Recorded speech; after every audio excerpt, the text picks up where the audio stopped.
Bienvenue dans les récits extraordinaires de Pierre Bellemare. Un podcast issu des archives d'Europe 1. Le soir du mardi 8 février 1949, une tempête s'élève sur l'océan Atlantique. D'énormes rouleaux de vagues déferlent sur la plage des Sables d'Olonne et plus loin, se brisent sur les rochers. Une tempête est un beau spectacle, surtout si on le contemple à partir du rivage, les pieds au sec en toute tranquillité. Le mercredi 9 février, après le déjeuner à la cantine, un moniteur de la colonie de Saint-Jean-d'Ambestier dit aux enfants « Ah, aujourd'hui, la promenade, ça va être du tonnerre. Chouette, vous nous emmenez loin ? Ah, pas si loin que ça, mais tu verras, ça vaut la peine de marcher un peu. Oh, dites, monsieur, où on va ? Au puits d'enfer. Mais qu'est-ce que c'est ? Mais tu verras, je te dis. Avec le temps qu'il fait, c'est le jour ou jamais. La colonie se met en route en chantant, les gosses intrigués, ravis. Voilà la mer à l'horizon, grise et déchaînée. Sur le rivage, un plateau rocheux, avec en fond de décor des pins. Le moniteur est heureux de faire partager aux enfants son goût de la nature. C'est beau, hein ? Et le puits d'enfer, où il est ? Une minute, suivez-moi. Le groupe s'avance sur le plateau. En plein milieu, un trou. Une sorte d'entonnoir qui s'emplit à marée haute, se vide à marée basse par de multiples canaux souterrains. L'eau bouillonne là-dedans par vagues qui avancent et reculent, éclatant sur les cailloux en gerbes d'écume blanche. Ah, le moniteur n'a pas menti, le puits d'enfer par mauvais temps vaut la peine d'être admiré. La mer gronde en arrivant, gémit en se retirant. Et juste comme l'eau se retire, aspirée par le gouffre, plusieurs enfants poussent d'un cri. Ils viennent d'apercevoir le corps d'un noyé ballotté au gré des flots. Le moniteur aussitôt ordonne de faire demi-tour et de rentrer à la colonie. Il confie à un assistant la direction du groupe et se précipite, lui, aux Sables d'Olonne, afin d'alerter la gendarmerie. Quelle est la victime du puits d'enfer ?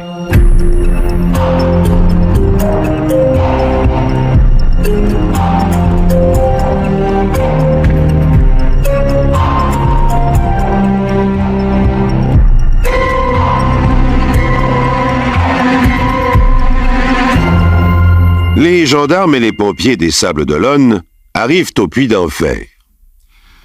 Repêcher le cadavre qui se trouve au fond du gouffre n'est pas une petite affaire. Un pompier y descend suspendu à une corde, il agrippe le corps pour empêcher que le reflux l'emporte, il crie « Il y a une malle aussi !»« Quoi ?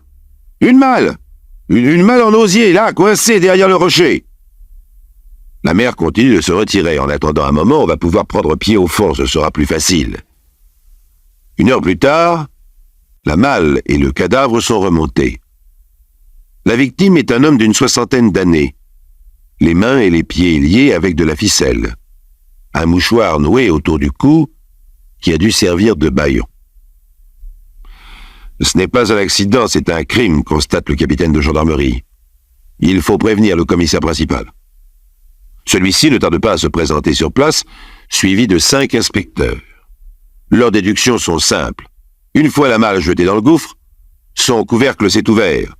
Le corps qui se trouvait à l'intérieur a été éjecté. Il reste des choses dedans, commissaire, vous avez vu ? Quoi donc ? Des draps, un peignoir de bain, une veste, une cordelette et un rouleau à pâtisserie. Il a dû servir à l'assommer. Et sur lui, vous avez trouvé quelque chose ? Rien. Sauf que sur les boutons de son pantalon, il y a gravé l'adresse d'un tailleur. Vous l'avez noté ? Oui. Marius, tailleur, 80 rue Jouffroy, Paris 17e. L'inspecteur Penn de l'identité judiciaire a relevé, lui, les traces de pneus d'une voiture, puis celles des barres de bois qui soutiennent le fond de la malle en osier. La voiture s'est arrêtée là-bas, au bout du chemin. On a traîné la malle jusqu'ici. Vous dites qu'on l'a traînée. Ah, c'est absolument sûr, commissaire, voyez vous-même. Le commissaire va voir, fait les 100 pas. Puis, dit en souriant, « Merci, inspecteur. » C'est bon, c'est bon. Quand le commissaire souriait, c'est qu'il venait de découvrir quelque chose. Vous avez une idée ? Oui, mon vieux. L'assassin est une femme. Il n'explique pas pourquoi à ses collaborateurs. Ils m'ont gardé avec eux un peu de distance et surtout de mystère, pour son standing. Il avait réfléchi. De deux choses l'une. Ou bien l'assassin était seul. Et c'était un homme capable de tirer 80 kilos, de les soulever par endroits. Ou bien deux personnes se sont chargées de la besogne, mais pas deux hommes, car à deux, ils auraient pu porter la malle. Puisque celle-ci a été traînée, l'une des deux personnes au moins était une femme. Le commissaire n'a pas dit son dernier mot. Il veut réexaminer lui-même les vêtements du mort. Oui, cette histoire de boutons gravés avec l'adresse du tailleur indique qu'il ne s'agit pas de vêtements de confection. La victime devait s'habiller sur mesure, et dans ce cas, les tailleurs inscrivent souvent le nom de leur client sur une patte de toile à l'intérieur d'une poche. Le commissaire retourne une poche et lit « E.R. Tellier, 64 rue Jouffroy, Paris ». Bravo, commissaire. Avoir trouvé si vite le nom de la victime et découvert que son assassin est une femme, cela n'arrive d'habitude qu'aux vedettes des romans policiers. La police judiciaire parisienne est alertée. Le jeudi 10 février, deux inspecteurs vont voir la concierge de l'adresse indiquée. « Monsieur Tellier, bien sûr qu'il habite ici. Justement, je me disais, c'est drôle, je ne l'ai pas vu depuis dimanche. » Ah, il a dû partir en voyage sans me le dire. « Et au début de la semaine, vous n'avez rien remarqué, madame ? Dites-moi, il lui serait pas arrivé malheur. Je vous demande s'il s'est passé quelque chose lundi ou mardi, par exemple. » Ah, mardi, oui, la bonne est partie. Elle est venue me dire au revoir, ça m'a étonné qu'elle s'en aille. Monsieur Tellier me disait, c'est une perle, je la soigne parce que j'en trouverai jamais une autre comme elle. Ah, ça en effet. Vous dites? Rien, comment s'appelait-elle? Simone R. Vous me permettrez de respecter l'anonymat de cette personne et de ses complices. Pardon, madame la concierge, elle avait des bagages. Ah oui, ça, elle en avait. Il a fallu 2 hommes pour les transporter. Des valises et une grosse malle en osier. Le lendemain matin, vendredi, Henri C. se présente au commissariat de la rue Laborde. C'est un chauffeur qui travaille pour SVP. En lisant le journal, il a appris la nouvelle de l'assassinat de M. Tellier. Ah, c'est moi, monsieur le commissaire. C'est moi qui ai transporté la malle au Sables d'Olonne. C'est même moi qui ai aidé à la jeter dans le puits d'enfer. Je vous jure bien que je savais pas ce qu'il y avait dedans. Mais enfin, ça ne vous a pas paru bizarre? Un peu lourd, tout de même? Oh ben si, bien sûr. Ah, sur le moment, j'ai pas réfléchi. La cliente m'a dit que c'était des explosifs. Qu'il fallait qu'elle s'en débarrasse pour ne pas avoir d'ennui. Elle devait les vendre. Elle avait été prise dans un mauvais coup, elle risquait gros. Elle était bien brave. Alors j'ai voulu l'aider. Alors je dis pas que j'ai eu raison, remarquez, hein. Et ensuite? Comment ça? Ah, qu'est-ce que vous avez fait ensuite avec votre cliente? Ah, je l'ai ramenée à Paris. On a dîné sur la route. Ah ça, alors, vraiment, j'aurais jamais cru à la voir. Elle me paraissait un peu folle, mais tout de même. Vous l'avez déposée où?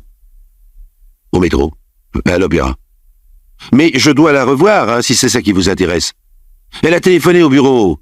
Faut que j'aille ce soir à 8h chez un avocat, Maître Herman. 7 rue de... Attendez, j'ai noté. 7 rue de Villers-Sexel. La police, bien entendu, est au rendez-vous.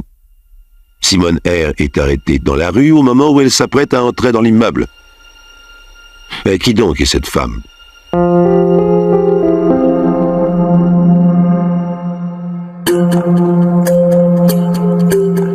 Voilà une femme, Simone R., qui tue son patron, le met dans une malle, organise une expédition jusqu'au puits d'enfer, et cela en voiture de location avec chauffeur, qui donne rendez-vous à ce chauffeur chez un avocat. Autant se jeter elle-même dans le gouffre, dans la gueule du loup. Interrogée par le juge d'instruction, elle nie l'évidence, incapable par ailleurs de donner le moindre alibi, la moindre explication. Elle s'enferme dans le silence et ne fait que répéter « Je suis innocente ». Les médecins l'examinent. Non, elle n'est pas folle. Hystérique, peut-être. Exaltée, mégalomane par moments. Malheureuse. Désespérée, certainement. Le juge parle d'elle avec sa mère, Madame C., qui habite en Vendée un château, enfin, en fait une maison cossue, entourée de vignobles. Je ne reconnais plus ma fille, monsieur le juge. Elle est si bien élevée. Mais enfin, depuis quand est-elle au service de monsieur Tellier? Quelques mois. Vous savez, depuis son retour d'Espagne, je ne la voyais presque plus. Elle ne prenait même pas de nouvelles de sa fille, Françoise, qui vit avec moi. Elle était gouvernante chez ce monsieur, un homme âgé qui avait besoin de quelqu'un pour lui tenir sa maison. Vous dites qu'avant, elle habitait en Espagne. Oui, la Catalogne. Elle s'est mariée en 1932 là-bas avec un propriétaire terrien plus âgé qu'elle, mais qui l'a rendue heureuse, très heureuse, jusqu'à la guerre civile. Ah, cette guerre! Son mari a dû la faire avec les républicains, malheureusement. Vous comprenez, en vivant près de Barcelone, on n'avait pas le choix. Bref, à la victoire de Franco, le pauvre homme a dû s'exiler. Il est parti au Chili. Ma fille devait l'y rejoindre. Un jour, elle a reçu un avis officiel. Son mari venait de mourir d'un cancer. Elle était restée en Espagne? Oh, vous n'y pensez pas. C'était impossible. Elle est venue se réfugier chez moi avec notre petite Françoise. Elle est retournée en Espagne après l'amnistie accordée par Franco, pour vendre ce qu'elle pouvait et récupérer un peu d'argent. Car, vous savez, là-bas, avant la guerre, elle était très riche. C'est ça, monsieur le juge, qu'elle n'a pas pu supporter. La mort de son mari et la pauvreté. La mère de Simone R. se met à pleurer. Elle n'avoue pas tout. La déchéance de sa fille, qui pour oublier ses malheurs s'installe à Paris, commence par se droguer et vit des aventures sordides. Le juge a fait relever les emplois occupés par la meurtrière depuis son retour en France. Des emplois où elle ne fait que passer, car les employeurs ne peuvent la supporter longtemps. Professeur d'espagnol dans une école libre du 6e arrondissement, secrétaire dans différents bureaux, collaboratrice d'un notaire en banlieue, puis d'un avocat, celui qui a été allé relancer après le drame. Est-ce que vous savez, madame, comment votre fille a connu monsieur Tellier? Non, je ne sais pas. Probablement alors seulement par la petite annonce que monsieur Tellier avait publiée dans la presse. Et Philippe B. Je n'ai jamais entendu parler de ce nom-là. Le juge a pitié. Il ne dit pas à sa mère que Simone utilise aussi autrement les petites annonces. Elle en a mis une dans un journal du soir. Cherche quelqu'un capable d'exécuter mission dangereuse, France ou étranger. Philippe B. s'est présenté, un aventurier, jeune, beau garçon. Simone et Philippe se sont plu tout de suite. Se sont-ils aimés? Oui, dans le sens où une femme de 40 ans ne résiste pas au charme d'un homme séduisant plus jeune qu'elle. Non, si l'on considère l'attitude des amants pendant et après le drame. Simone R. a décidé de s'emparer de la fortune de M. Tellier. Elle s'est fait signer une procuration pour la banque. Plusieurs chèques pour faire face aux premiers frais. Elle s'organise seule d'abord. Par l'intermédiaire du frère d'une amie d'enfance, elle achète une auto, une grosse voiture, où l'on puisse mettre une malle. Il faudra aller jusqu'au Puy d'Enfer, cet endroit où Simone, enfant à l'époque où elle était élève des Bonnes Sœurs du Collège des Sables d'Olonne, allait en excursion. Qui conduira la voiture? Philippe. Qui aidera à transporter la malle? Philippe. Et une fois le coup réussi, les meubles, les titres, les actions de M. Tellier vendues, avec qui émigrer au Mexique, retrouver dans ce pays le rêve espagnol perdu? Avec Philippe. Seulement Philippe B., s'il se laisse tenter au début, se sauve dès qu'il est mis en face de ses responsabilités. Il n'y a plus de transporteur pour la malle, plus de chauffeur pour la voiture, plus personne. Alors, à l'OSVP, la célèbre firme rend toujours à ses clients les services qu'ils attendent, mais il ne peut évidemment être en aucun cas complice d'un crime. Le coup de téléphone de Simone R. l'a perdu. Aux assises de la Seine, maître Raymond Hubert défend Simone R. Il plaide qu'il faut être galant et gentil avec elle parce qu'elle est malheureuse et irresponsable. René Floriot, lui, défend Philippe B. Je ne peux résister au plaisir de le citer. Les policiers se disent « Voilà un salaud qui a tué un homme. » Sa complice même l'a avoué. Notez qu'on a trouvé dans la malle du Puy d'Enfer, outre un cadavre, une cordelette et un rouleau à pâtisserie. L'autopsie n'est pas encore faite. Les policiers sont donc fondés à croire Philippe B. a assommé le vieillard avec le rouleau et l'a ficelé avec la cordelette. Le malheur, c'est que l'autopsie prouvera que ni la cordelette ni le rouleau n'ont servi. Il y a mieux. Et le coup d'échec. Au moment de l'interrogatoire de Philippe B, les policiers savent que 4 chèques ont été encaissés, un par Philippe B, les 3 autres par Simone R. Philippe B dit « Tellier, la victime, n'a signé qu'un chèque et je suis parti avec. » Ah bon? Il n'a signé qu'un chèque. Et les autres?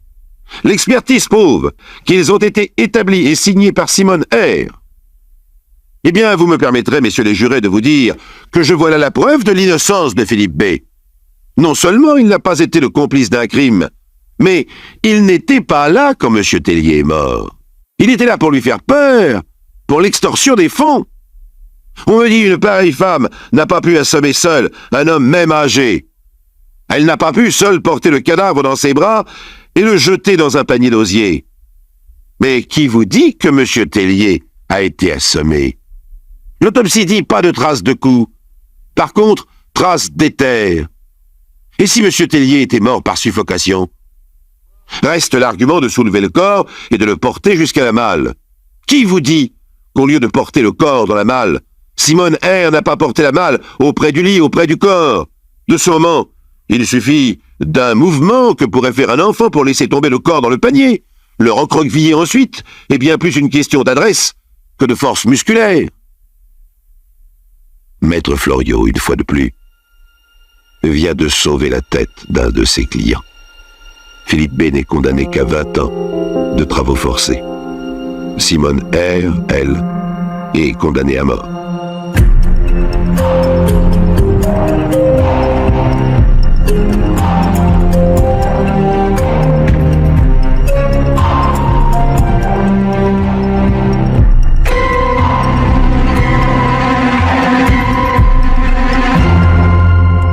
Vous venez d'écouter Les récits extraordinaires de Pierre Bellemare, un podcast issu des archives d'Europe 1 et produit par Europe 1 Studio. Réalisation et composition musicale, Julien Tarot. Production, Sébastien Guyot. Direction artistique, Xavier Joly. Patrimoine sonore, Sylvaine Denis, Laetitia Casanova, Antoine Reclus. Remerciements à Roselyne Bellemare. Les récits extraordinaires sont disponibles sur le site et l'appli Europe 1. Écoutez aussi le prochain épisode en vous abonnant gratuitement sur votre plateforme d'écoute préférée. Bienvenue dans les récits extraordinaires de Pierre Bellemare. Un podcast issu des archives d'Europe 1. Comme très souvent, l'affaire que nous allons vous raconter aujourd'hui commence d'une façon assez banale. Mais si vous avez la gentillesse, le courage ou la curiosité de m'écouter jusqu'au bout, vous verrez qu'elle mérite bien de figurer dans les dossiers extraordinaires. Elle a au surplus, cette affaire, malgré son côté macabre, un aspect poétique, surréaliste, avec un arrière-plan freudien qui forme un cocktail assez piquant. À Caravaggio, petit bourg de la région de Milan, il existe une grande bâtisse qu'on appelle le château. Dans ce château vit la famille Mestre, une famille très religieuse qui exploite depuis toute éternité un commerce de grains. Le chef de famille est l'oncle Vittorio, un homme honnête, équitable et scrupuleux, mais très fort physiquement, plein de vitalité et d'un caractère excessivement coléreux. Il règne sur sa femme, une créature insipide et plutôt méchante, sur son frère Gaspardo, qui courbe les chines et lui rend compte sou par sou des résultats du commerce. Il y a un troisième frère, disparu en Afrique du Nord pendant la guerre, qui avait épousé une Turque, laquelle est retournée dans son pays en abandonnant sa fille Rita aux soins de l'oncle Vittorio. Il semble que Rita, délurée et très jolie, ait voulu secouer l'étouffante atmosphère du soi-disant château de Caravaggio. On a longtemps dit de Rita Mestre qu'elle tenait de sa mère un caractère bizarre, mais comme vous allez le voir en écoutant cette surprenante affaire, il n'est pas certain du tout que l'étrangeté de son comportement soit due à son ascendance maternelle. Quoi qu'il en soit, elle fuit la famille Mestre en septembre 1951, à l'âge de 16 ans, dans l'intention de vivre en France avec un certain Rinaldo Mattesini, qui lui-même a 19 ans. Rinaldo Mattesini est reconduit à la frontière par la police française quelques jours plus tard. Quant à Rita, qui doit avoir le diable au corps, elle réapparaît à l'aéroport de Milan au mois de février 1952 pour y faire simplement escale venant de Karachi en direction d'Amsterdam. Mais l'avion étant immobilisé pour la nuit par le brouillard, comme les autres passagers, elle doit coucher dans un hôtel de la ville et pour cela remplir une fiche de police. Il faut croire que les fiches de police sont quelquefois vérifiées. Un policier lit « Rita Mestre, née le 27 juillet 1935 ». Comme il y a un avis de recherche lancé par la famille Mestre, Rita est priée de rester à Milan. Comble de l'horreur, elle porte un manteau de fourrure, ce manteau pèse 15 kilos, la doublure contient des sachets de hashish. Mais Rita, ayant 17 ans, a agi sans aucun discernement, presque contrainte par un avocat parisien de 35 ans qui en a fait sa maîtresse, et le tribunal pour enfants la considère donc comme irresponsable. À la maison de rééducation pour jeunes filles, où elle va passer 2 années, Enzo Campinoni, l'un de ses éducateurs, s'intéresse particulièrement à elle. Peut-être ressent-il un tendre sentiment. Rita, je vous le rappelle, est vraiment très belle. Enzo Campinoni, l'éducateur, a 32 ans. C'est un homme grand, maigre, sportif. Tout dans son visage, le nez mince en bec d'aigle, le menton volontaire, même le sourire de ses yeux clairs, exprime, disent les rapports, une grande volonté et une grande générosité. Ce n'est pas seulement en raison de cette affection particulière que ce brave garçon interroge longuement la jeune délinquante. Au tribunal, on avait attribué son comportement à son caractère impulsif, emporté, à son tempérament de feu, à son éducation privée d'autorité paternelle et maternelle, à sa beauté qui, paraît-il, lui rendait la vie trop facile. Mais il croit de son devoir de chercher à en savoir plus, et Rita, le trouvant sans doute sympathique, se laisse aller à certaines confidences. Elle raconte notamment un souvenir d'enfance susceptible de marquer toute une vie et d'expliquer son comportement.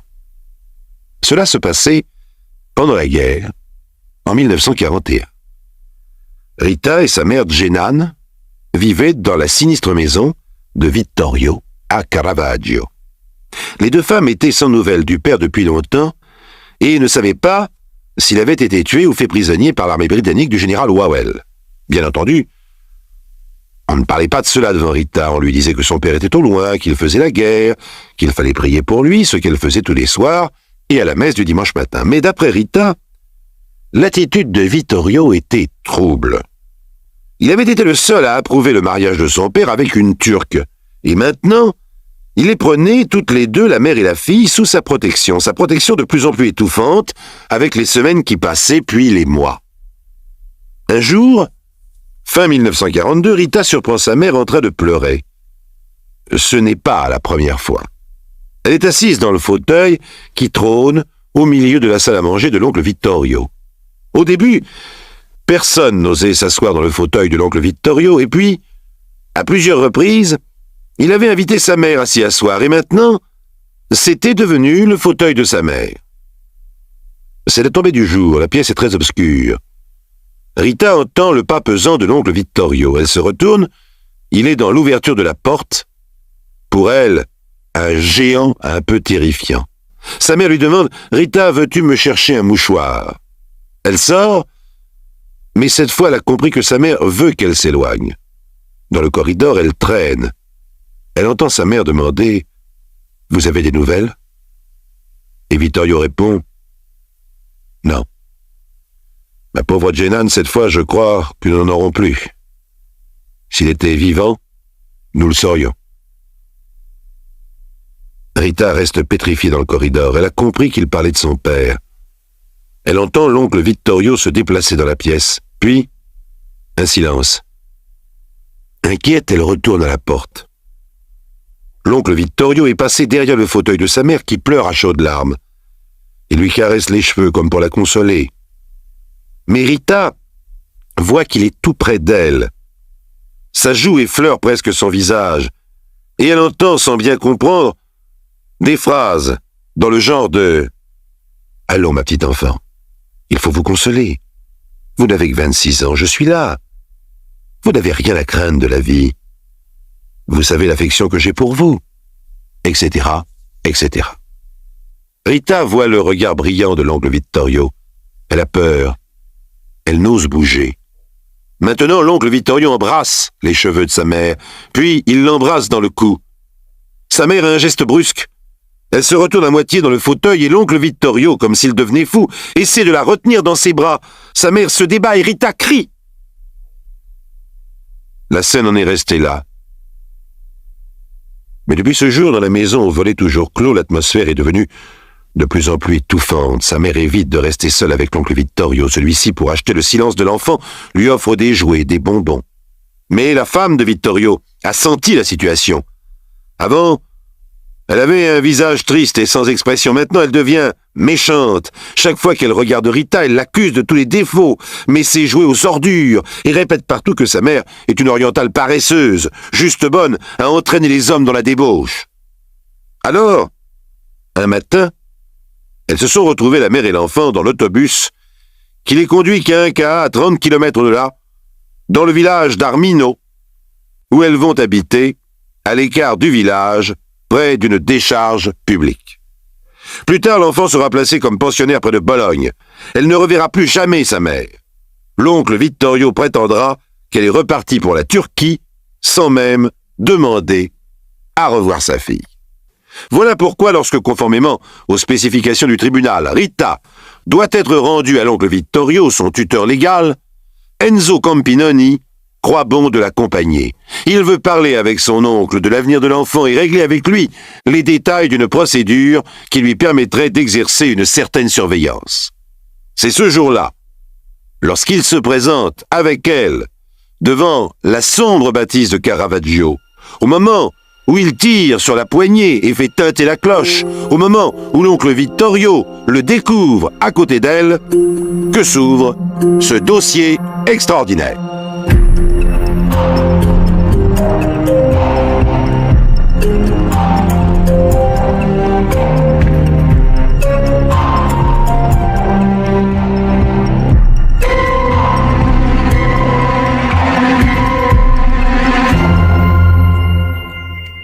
Donc, chers amis, la grille s'ouvre devant le sombre château de Caravaggio. Enzo Campinoni ne s'explique pas l'étonnement, l'émotion du grand vieillard en découvrant sa nièce Rita, qui a maintenant 19 ans. Il ne comprend pas non plus sa colère en le voyant à côté d'elle. L'oncle Vittorio, imposant, bourru, demande à Rita « Qui est-ce » Enzo veut répondre « Je suis un des éducateurs de... » L'oncle Vittorio l'interrompt « Qu'est-ce que vous venez faire ici ?»« Mais monsieur, j'accompagne votre nièce. Bon, alors c'est fait, merci. » Et l'oncle Vittorio, prenant le bagage de sa nièce, la tire vers lui et referme la grille au nez du malheureux éberlué. Voilà donc le brave Enzo, relégué seul devant la grille fermée. Comme il n'a pour le moment aucun pouvoir légal, force lui est de faire demi-tour. Évidemment, l'éducateur va écrire 3 fois. Les 2 premières lettres restent sans réponse. À la 3e, l'oncle Vittorio répond que sa nièce est partie sans tambour ni trompette, probablement pour aller travailler en Allemagne. Évidemment, ce serait bien dans la manière de Rita Mestre, mais ce qui surprend l'éducateur, c'est qu'elle ne l'ait pas consulté, ou du moins tenue au courant par un simple petit mot, car elle avait promis de le faire et elle semblait lui faire confiance. Alors, il s'ouvre de son inquiétude au juge pour enfants qui a eu à connaître du cas de Rita, et à la demande de ce dernier, la police entreprend de vérifier si Rita Mestre a passé la frontière pour gagner l'Allemagne, soit par la Suisse, par l'Autriche ou même par la France. Bien qu'elle fasse l'objet d'une fiche dans les archives de la police, on ne retrouve aucune trace. Il ne semble pas non plus qu'elle ait quitté l'Italie, ni par avion, ni par bateau. Mais cela ne prouve pas grand-chose, car les contrôles de police aux postes frontières, surtout les postes routiers, ne sont pas toujours très, très stricts. Alors, pendant près de 3 mois, on l'a fait rechercher en Allemagne, où se trouve un très grand nombre de travailleurs italiens, sans aucun succès d'ailleurs. Peut-être Rita Mestre a-t-elle voulu retrouver en Turquie sa mère, Cenan Rifa. Là encore, les recherches sont difficiles, mais lorsqu'on parvient à retrouver la famille de Cenan, celle-ci tombe des nues. Pour sa famille, Cenan, qui a épousé un Italien avant la guerre, est partie vivre avec lui dans la région de Milan. Elle a eu un enfant. La guerre a interrompu toute possibilité de correspondre avec elle, et depuis, ils n'en ont plus jamais entendu parler.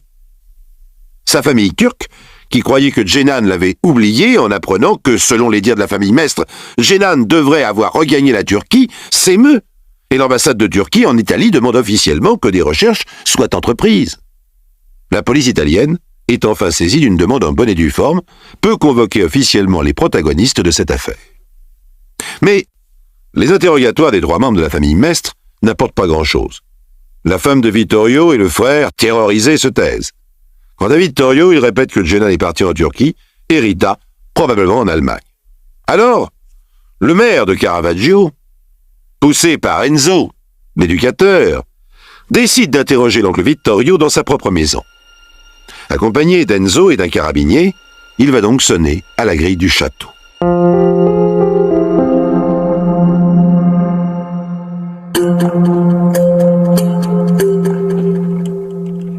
C'est une vieille servante qui vient ouvrir au maire et à l'éducateur.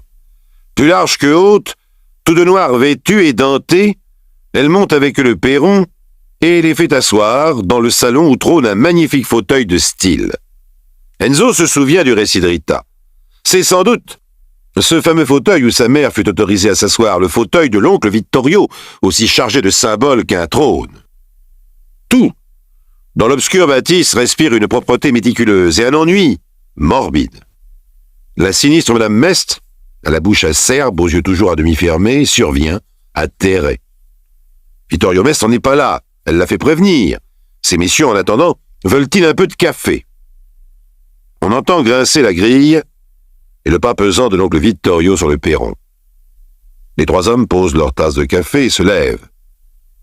Après un échange de propos peu amènes, le maire, pris d'une inspiration subite, demande à visiter la maison.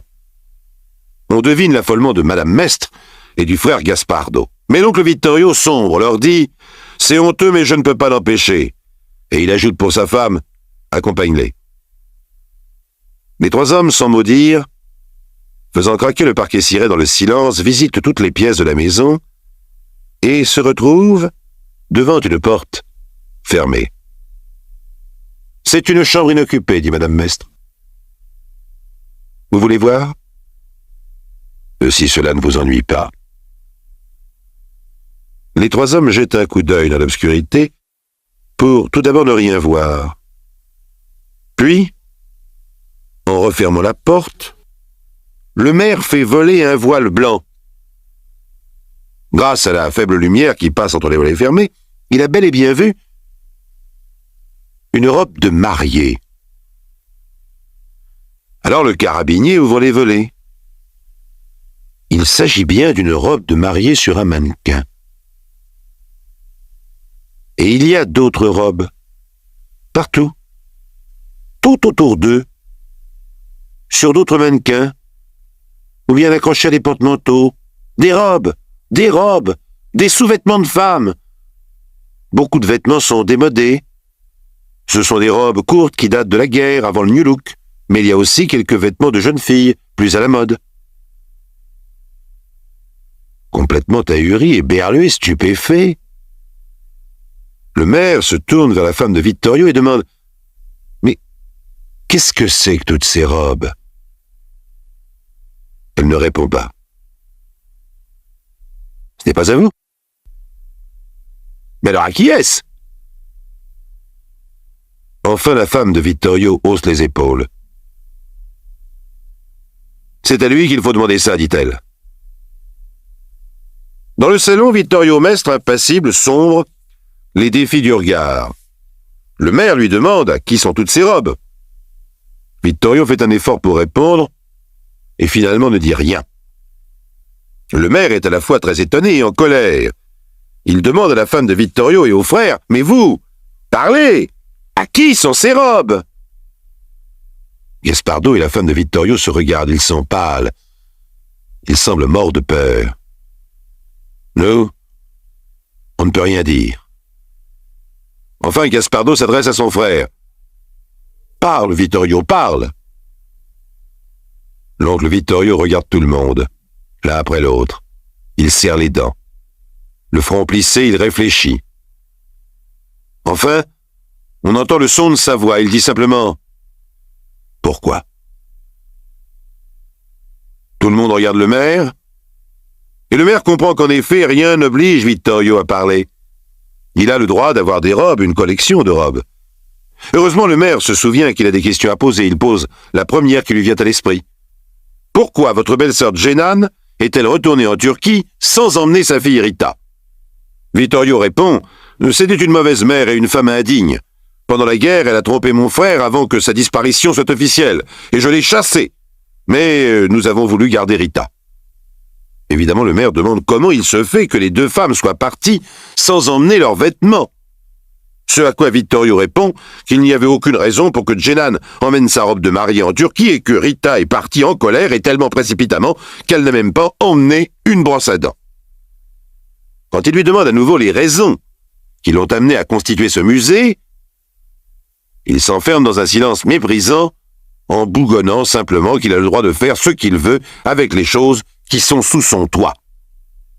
C'est alors qu'Enzo, qui sans rien dire était retourné dans le musée, revient avec deux photos étonnantes. L'une est une photo récente, l'autre une photo jaunie. Sur la plus ancienne, on y voit une très jeune femme, avec une coiffure très haute, une jupe courte et un grand sac en bandoulière, des chaussures avec d'énormes semelles de bois à la mode de la dernière guerre. Sur l'autre, la même jeune femme, avec une sorte de robe hippie et les cheveux formant une énorme crinière frisotée. La ressemblance entre les deux femmes est absolument saisissante et leur beauté est égale. Mais les trois hommes ont compris, l'une est Cenan, la mère, l'autre Rita, la fille. Le maire a pris les photos. « Vous permettez que je les emmène ?» Vittorio accepte d'un signe de tête. En partant, le maire dit « Nous nous reverrons, monsieur Mestre. »« C'est probable. Mais ce sera inutile, » conclut l'oncle Vittorio. C'est Enzo qui, se souvenant du récit que Rita lui avait fait de sa vie avec sa mère, dans une petite maison d'Armino, a l'idée d'y envoyer la police. Celle-ci va donc procéder à une enquête dans ce village, où elles ont en effet vécu près d'1 an. Mais personne à Armino n'a gardé le souvenir du départ de Cenan pour la Turquie. On sait seulement que l'oncle Vittorio est venu la voir 2 ou 3 fois dans sa voiture à gazogène, et puis qu'un matin, les volets ne se sont pas ouverts. Elle était partie. Alors on fouille de fond en comble la triste maisonnette à l'écart du village, près de la décharge publique. On sonde à tout hasard les terrains alentours et, comme il fallait s'y attendre, on découvre, dans la décharge, très endommagé mais encore identifiable, ce qui reste du squelette de la pauvre Cenan Rifa. L'examen fait apparaître qu'elle a été enterrée complètement nue. Les vertèbres du cou sont déplacées et, à moins que ce ne soit l'effet d'un tassement du terrain, probablement étranglée par des mains fort puissantes, sans doute celles de Vittorio. Telle est du moins l'opinion de la police, bien qu'on ne puisse relever aucun autre indice, ni sur le cadavre, ni dans la petite maison qui est alors habitée par un couple totalement étranger à l'affaire. Et on n'en aura jamais aucune preuve. En effet, le même jour, l'oncle Vittorio est retrouvé dans son musée. Son corps se balance au milieu des mannequins en sous-vêtements et en robe de mariée. Il s'est pendu. Il ne laisse aucun papier pour expliquer son geste. Ce n'est pas nécessaire. Tout le monde a compris. Vittorio se trouvait lui-même trop hypocrite, trop fou, trop horrible. Désormais, en plus, il allait être publiquement un objet de honte, déshonoré. Lui, Vittorio Mestre, l'homme du château.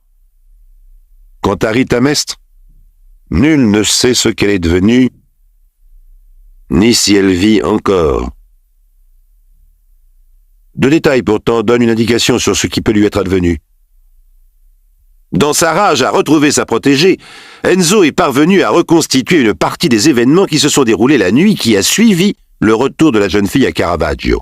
Tout d'abord, au dire de son frère et de sa femme, l'oncle Vittorio avait été violemment ému en revoyant Rita, dont la ressemblance avec sa mère était tout simplement étonnante. Et détail considérable, elle avait eu droit au fameux fauteuil. Le dîner avait été sinistre car la jeune fille avait, sans attendre, notifié à l'oncle Vittorio sa décision de repartir dès qu'elle le pourrait par n'importe quel moyen. Après le dîner, l'oncle Vittorio lui aurait dit « Viens au salon, nous avons à parler. » Madame Mestre, le frère Gaspardo et la servante, entendant s'élever une violente dispute, se sont prudemment enfermés dans leur chambre. L'oncle Vittorio n'est pas venu rejoindre la couche de sa femme de toute la nuit, mais cela, paraît-il, lui arrivait souvent. Au matin, l'oncle Vittorio est parti vers 5h30. On l'a entendu sortir sa camionnette et il a crié à sa femme, qui lui demandait par la fenêtre ce qu'il faisait, qu'il allait livrer des sacs de grains. La police ne pourra jamais découvrir le destinataire de ces sacs. À quoi bon?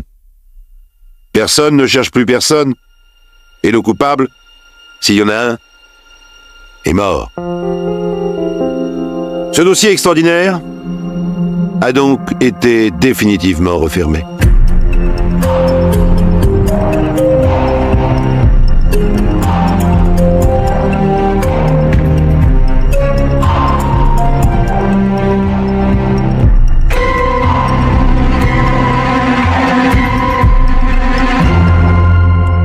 Vous venez d'écouter Les récits extraordinaires de Pierre Bellemare, un podcast issu des archives d'Europe 1 et produit par Europe 1 Studio.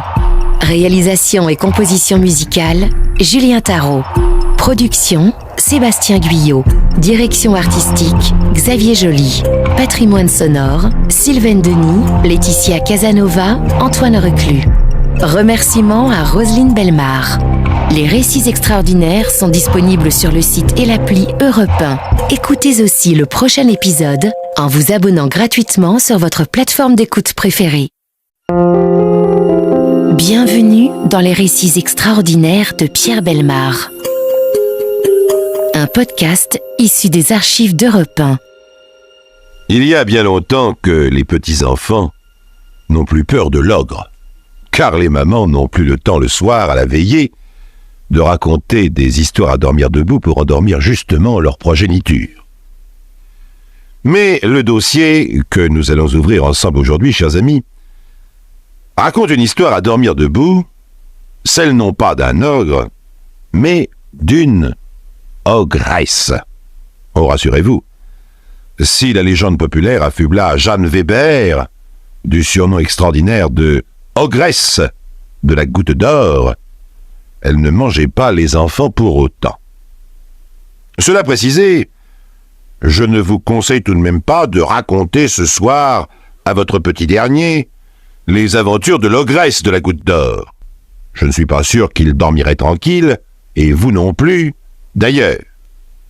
Écoutez-la quand même, et d'une oreille attentive, car c'est l'un de nos dossiers les plus extraordinaires, l'un de nos personnages les plus extravagants, et une série de crimes que l'on a rarement l'occasion de voir, heureusement d'ailleurs.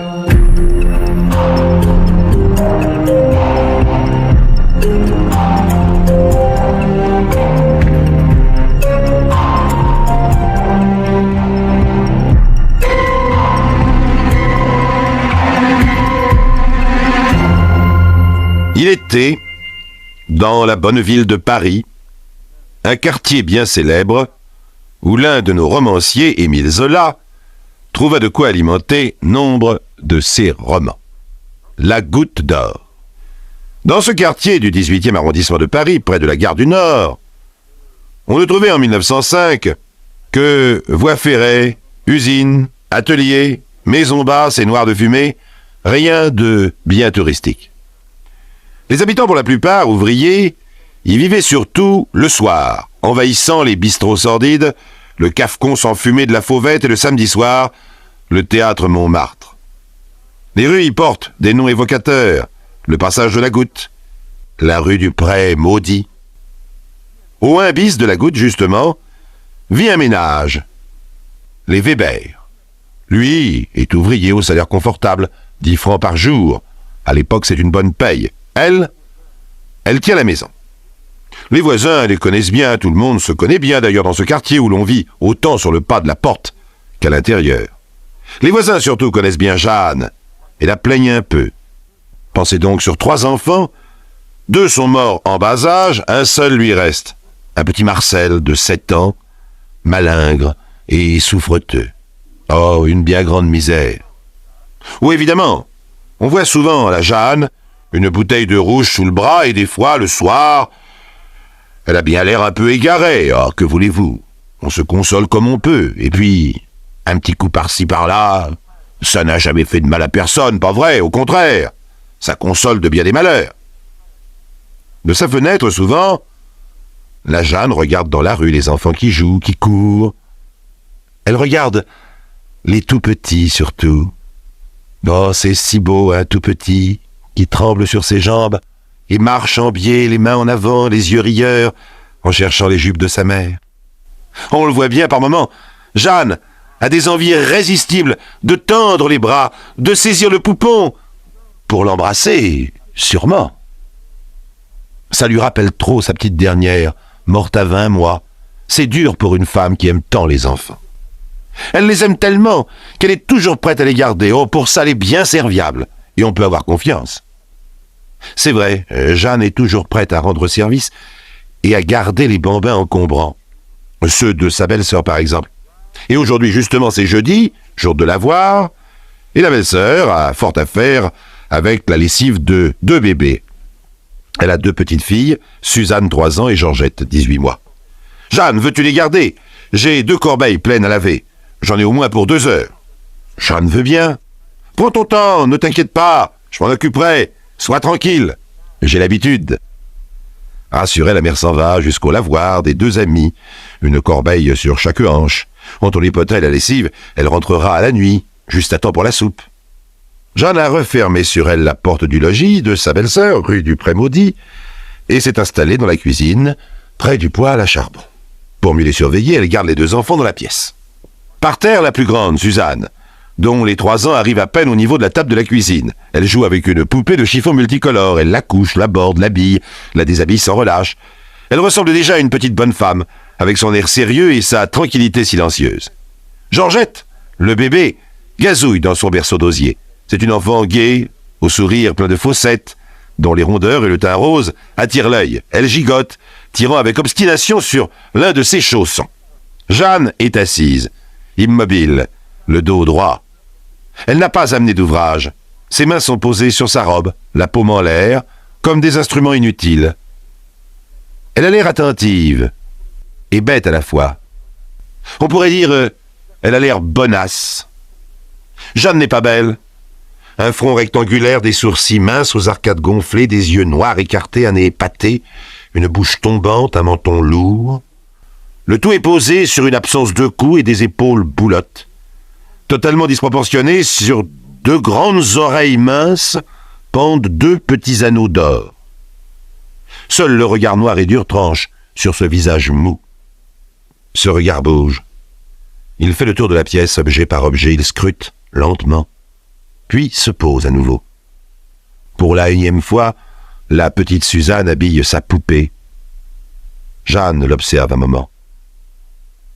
Le robinet de l'évier lâche, une à une, des gouttes d'eau dans une bassine en émail.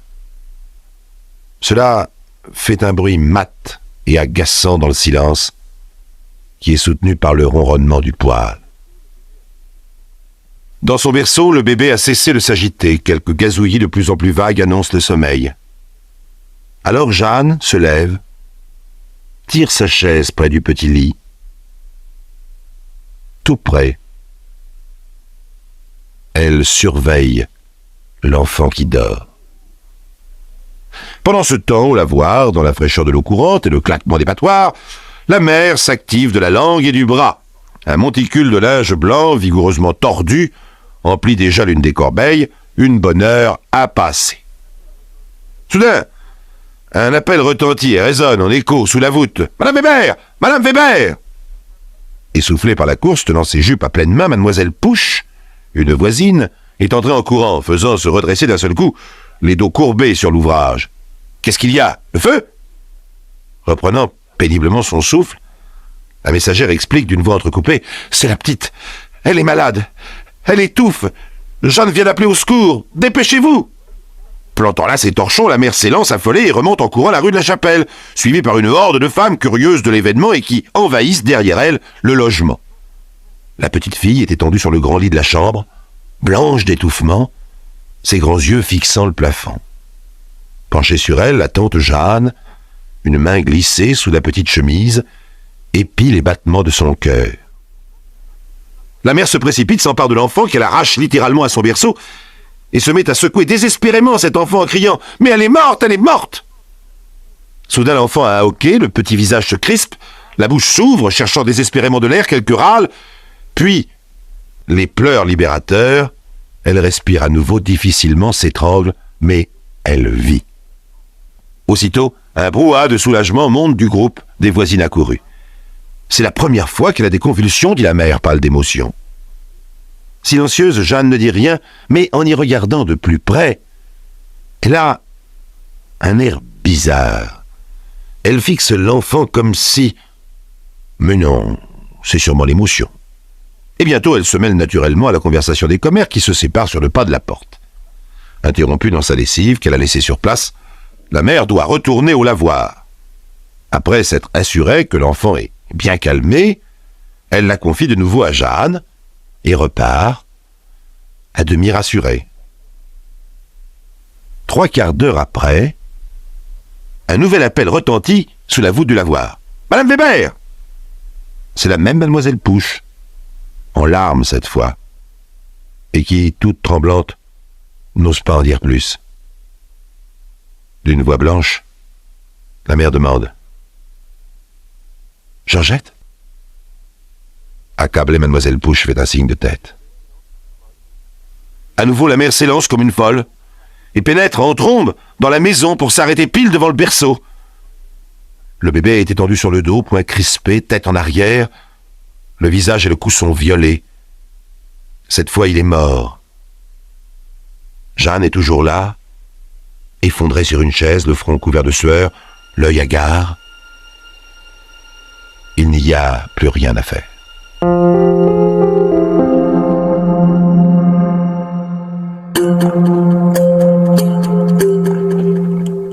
Une bonne semaine après le drame de la mort de la petite Georgette, les parents Weber, qui ne sont toujours pas remis de leurs émotions, surveillent avec inquiétude leur fille aînée. Ils viennent de la surprendre jouant avec une bouteille de sirop d'éther à moitié pleine. La mère remet le flacon en place. Il ne manquerait plus qu'elle s'empoisonne. Madame Weber est inquiète. Le médecin n'a pas précisé de quoi était morte la petite Georgette. Les traces violettes sur le cou du bébé ne l'ont pas inquiété. Il a parlé de mauvaise bronchite, de convulsions. Et la mère a peur pour Suzanne, l'aînée, qui sait si une mauvaise maladie ne rôde pas dans la maison. Mais la petite fille, insouciante, semble en bonne santé. Comme d'habitude, elle joue avec sa poupée assise par terre sur une vieille couverture. Cet après-midi, la tante Jeanne doit venir la garder. Lorsqu'elle arrive, la mère fait ses recommandations. « Surveille-la bien. Elle a pris goût à ce sirop d'éther. J'ai peur qu'elle ne l'attrape, si tu as le dos tourné. » Puis, les parents sortent et Jeanne se retrouve seule avec l'enfant. Une demi-heure après, un camarade de Pierre Weber vient le chercher à l'établi. « Il faut que tu rentres chez toi, ça ne va pas. La gosse est malade. » C'est au tour du père de regagner la maison en courant pour découvrir sa fille souffrant apparemment des mêmes symptômes que la cadette. Membres contractés, dents serrées, visage violet. Elle étouffe. M. Weber pense immédiatement au sirop d'éther et tente de faire vomir la petite fille. Il y réussit et l'enfant se calme. Au bout d'une demi-heure, Jeanne le rassure, le renvoie à son travail. Ah, les heures coûtent cher et la petite va mieux. Alors le père se laisse convaincre et repart. Une heure après, on revient le chercher. Et il arrive juste à temps pour voir mourir Suzanne dans les bras de Jeanne. En une semaine, les 2 enfants Weber sont morts d'une étrange maladie dont le seul indice visible semble être ces taches violettes à la base du cou. Madame Weber n'en peut plus. Le chagrin l'écrase. Mais un soupçon lui vient qu'elle confie à son mari. C'est bizarre quand même. Le cou de la petite était tellement marqué que Jeanne lui a mis un foulard. Si le médecin n'a pas délivré le permis d'inhumer, c'est bien pour quelque chose. On aurait dû le dire au policier qui est venu. Il n'a pas regardé sous le foulard. Et il n'a rien demandé à Jeanne. Mais tais-toi donc. Cette femme a déjà eu suffisamment de malheur comme ça. De quoi veux-tu la soupçonner? Elle adore les enfants. Madame Weber se tue et d'ailleurs, elle ne revit presque plus Jeanne, qui semblait l'éviter depuis la mort des enfants. C'est que Jeanne avait proposé ses services à un autre couple de la famille, dont le mari et son beau-frère, embarrassé lui aussi d'une petite Germaine de 7 mois. Ils se nomment les Léons. Madame Léon, ravie de pouvoir aller faire ses courses les bras libres, s'absente pour l'après-midi, et Jeanne s'installe. Il y a 2 semaines, chez les Weber, elle s'était installée de la même façon, droite sur une chaise, tout près du berceau. Tout à coup, la grand-mère, qui habite à l'étage au-dessous, entend des cris perçants. Elle monte, aussi vite que ses vieilles jambes le lui permettent. Le bébé congestionné respire à peine et ne crie plus lorsqu'elle arrive. Inquiète, la grand-mère s'installe à bon moment aux côtés de Jeanne, qui lui explique calmement que ce n'est pas grave, qu'elle a déjà vu des enfants faire ce genre de crise. Une mauvaise digestion, sans doute. Ce n'est rien du tout. Et comme la grand-mère se lève de sa chaise, elle la reconduit gentiment en lui conseillant d'aller chercher un médecin. Le docteur arrive, perplexe. Il constate des ecchymoses autour des oreilles. Examine l'enfant, ne trouve rien. Par acquis de conscience, il ordonne une potion et dit qu'il reviendra le lendemain. Le lendemain, l'enfant est en pleine forme. Décidément, ce n'était pas grave. Dans l'après-midi, Jeanne s'envoie confier de nouveau la garde. Le soir, le soir, le bébé est mort, enfoui sous les couvertures. L'enterrement a lieu 2 jours après. Jeanne y assiste. Et le soir même, c'est son propre fils, Marcel, qui meurt brusquement de suffocation. En moins d'1 mois, 4 enfants de la même famille, 4 enfants que Jeanne connaît, sont morts. Réunis dans le malheur, chaque branche de la famille trouve encore le courage de consoler cette pauvre Jeanne, qui semble plus atteinte que les autres par la mort de son propre fils. C'est ainsi qu'une cousine, Madame Charles Weber, vient lui rendre visite avec son petit Maurice. Un bébé de 10 mois, potelé bien rose, beau comme un Jésus. Jeanne est lugubre. Elle se confie. Le commissaire me fait des ennuis, il veut exhumer les petites. Mais je n'ai rien fait, défendez-moi. Les 2 femmes discutent un moment et la cousine rassure Jeanne. Entre gens de la même famille, il faut bien s'aider. À un moment de l'après-midi, Jeanne qui tricote casse une aiguille et quel ennui! Elle n'en a pas de rechange. Oh, qu'à cela ne tienne, la cousine va lui en chercher. Et Jeanne reste seule avec le gros bébé rieur. Lorsque la cousine revient avec l'aiguille, son fils est sur le lit, violé comme ses cousines, convulsé comme ses cousines, il étouffe comme ses cousines. Pour la mère, c'est un choc et une révélation en même temps. Malheureuse. Celui-là aussi, hein? Tu veux qu'il te passe dans les mains, comme les autres? On court chercher le médecin qui découvre une tache noirâtre tout autour du cou que Jeanne a dissimulé sous un foulard. Le commissaire de la Goutte d'Or fait enfin arrêter Jeanne. Alors tout le monde se met à parler. Et l'on découvre qu'une petite Lucie et une petite Marcel de 2 ans chacune sont mortes, bien bizarrement, alors que Jeanne les gardait. Le commissaire, lui, attend prudemment les rapports du médecin légiste sur chaque enfant mort et qui portaient tous des ecchymoses suspectes autour du cou. Mais le petit Maurice venait d'avoir la coqueluche. La petite Georgette avait au poumon un abcès tuberculeux. La petite Suzanne portait une lésion congénitale au larynx. Alors, impossible de dire avec certitude de quoi sont morts les 4 enfants. Le médecin légiste, le professeur Thoineau de la faculté de Paris, qui estime être un expert dont on ne peut pas discuter la compétence, affirme donc la mort naturelle. Et comme l'affaire fait grand bruit et que certains de ses collègues tentent de le contredire, il se fâche plus encore et fait paraître dans les archives d'anthropologie criminelle un article dans lequel il affirme que les constatations faites par des non-professionnels sont sans valeur. Il va même jusqu'à affirmer que les ecchymoses suspectes n'ont jamais existé que dans l'imagination des mères de famille. Mais les mères de famille ne l'entendent pas de cette oreille, et la rumeur publique non plus. On réclame la tête de l'ogresse de la Goutte d'Or, que les revues décrivent folle, alcoolique et jalouse des enfants des autres. Les aliénistes ne la trouvent pas folle du tout. Et le 29 janvier 1906, devant les assises de la Seine, Jeanne Weber, butée, ne cesse de répéter Je ne sais pas. Je suis innocente.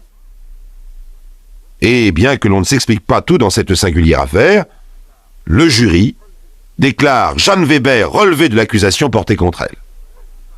La foule gronde de colère et une femme s'écrie « Elle recommencera !» Rendue à la liberté, l'ogresse de la Goutte d'Or doit quitter son quartier car, si la justice la blanchit, le peuple de Paris, lui, la condamne. 2 ans passent. Et nous devrions refermer notre dossier car Jeanne Weber a disparu. Pourtant, un soir d'avril 1907, dans le bourg de Villedieu près de Châteauroux, une étrange femme veille un petit garçon de 12 ans qui semble bien malade. Elle s'appelle Madame Blaise. À côté d'elle, la sœur du petit garçon. Elles sont seules, le père est au champ, la mère est morte il y a bien longtemps. « Va chercher le médecin », dit Madame Blaise à la petite fille. Mais le docteur arrive trop tard. Il ne peut que constater la mort et un large sillon sombre sur le cou du petit garçon. Méfiant, il avertit le parquet de Châteauroux. Et l'on apprend que Madame Blaise, c'est Jeanne Weber, recueillie par le père du petit garçon 1 mois auparavant. Il raconte qu'il a recueilli cette femme par charité, elle semblait pauvre mais brave, et elle aimait tant les enfants. Cette fois-ci, vous pensez à juste titre que l'ogresse de la Goutte d'Or va se retrouver sur le banc des assises et que cette fois, c'en est bien fini. Ça n'est pas fini. Par une coïncidence bizarre, c'est au même médecin légiste, le célèbre professeur Thoineau, que le parquet va confier l'autopsie du petit garçon. Ce professeur Thoineau, qui par ses affirmations a déjà sauvé la tête de Jeanne Weber il y a 2 ans. Que va-t-il faire cette fois-ci? Un nouvel exploit? Allant à l'encontre de ses collègues de Châteauroux qui parlent d'étranglement, il conclut, avec ses assistants, un décès par typhoïde ambulatoire. La bagarre d'experts est déclarée. Tant et si bien que le malheureux juge d'instruction, qui ne sait plus à quel enfer se vouer, nomme une 3e commission pour départager les 2 premières. Oh, la fâcheuse idée. La bagarre dégénère en bataille rangée, et comme le professeur Thoineau crie plus fort que tous les autres, Jeanne retrouve les assises, et les assises la remettent dehors. C'est devenu une habitude. Ah, bien entendu, après ce 2e scandale, il se crée d'un côté les partisans de Jeanne Weber et de l'autre les tenants de l'ogresse de la Goutte d'Or. Jouant les persécutés, Jeanne se réfugie dans un asile de province dirigé par l'un de ses partisans qui lui confie en toute sécurité l'infirmerie des enfants abandonnés. 15 jours après son arrivée, on la surprend serrant d'un peu trop près le cou d'un miséreux d'une dizaine d'années que la fièvre avait amené à l'infirmerie. Le directeur, partisan, ravale son opinion et, désireux d'éviter le scandale, la jette à la rue sans rien dire à personne. Et Jeanne ne sait plus où aller. Sans argent, de plus en plus hagarde, après une tentative de suicide manquée, elle regagne Paris et va se jeter dans le bureau du chef de la sûreté. « Arrêtez-moi! Mais arrêtez-moi, je suis une criminelle! C'est vrai! J'ai étranglé les petites filles Weber. » Oh, elle ne risque rien d'avouer. La chose étant jugée. Mais 1 mois de prison ou 2 ferait un refuge agréable au point où elle en est. On y a au moins le gîte et le couvert. Alors le directeur de la sûreté tente sa chance.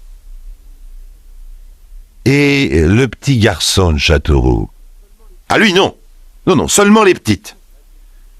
Puis, pressée de questions, Jeanne tout à coup se rétracte. Elle avoue qu'elle voulait simplement qu'on la mette en prison. Et alors? Eh bien alors, on la rejette à la rue. Ah, décidément, la justice ne voulait pas d'elle. Alors Jeanne repart sur les routes, s'acoquine avec un vagabond, et atterrit dans un estaminet sordide où le couple loue une chambre. C'est là qu'enfin, elle commettra son dernier crime. Sa 5e victime, officiellement ne parlons pas de ses propres enfants.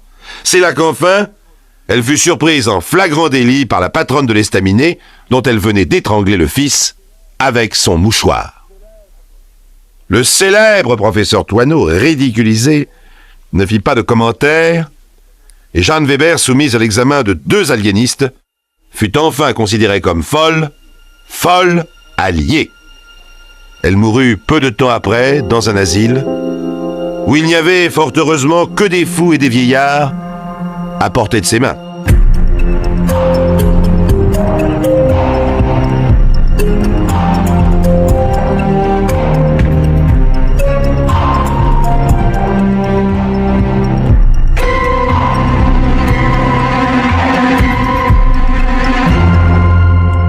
Vous venez d'écouter Les récits extraordinaires de Pierre Bellemare, un podcast issu des archives d'Europe 1 et produit par Europe 1 Studio. Réalisation et composition musicale, Julien Tarot. Production, Sébastien Guyot. Direction artistique, Xavier Joly. Patrimoine sonore, Sylvaine Denis, Laetitia Casanova, Antoine Reclus. Remerciements à Roselyne Bellemare. Les récits extraordinaires sont disponibles sur le site et l'appli Europe 1. Écoutez aussi le prochain épisode en vous abonnant gratuitement sur votre plateforme d'écoute préférée.